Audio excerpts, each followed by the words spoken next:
Ang tamang pag-check ng brake pre-play ng traktora natin ay kumuha lang tayo ng panukat, mga pwedeng metro, ruler. So ipupush lang natin yan, yung kanyang play. So itulak natin ganoon, then i-check natin. Kailangan ang sukat niya na sa 15 to 20 mm. So pasok siya sa 15 to 20 mm. So dapat kabilaan yan na ganoon ang sukat niya. Ayan.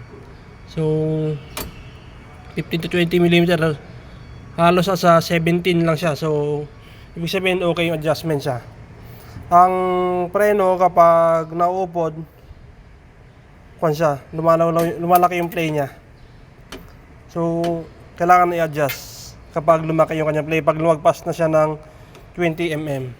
So dito nga pala i-adjust sa kanyang mga rod. So luluwagan lang natin itong kanyang lock nut, then pipihit natin itong kanyang turnbuckle para may adjust natin to. So itong adjuster na to ay para dito sa right brake, ito naman para sa left brake, then ito yung kanyang parking brake. Siyempre kabilaan yung adjustment niyan.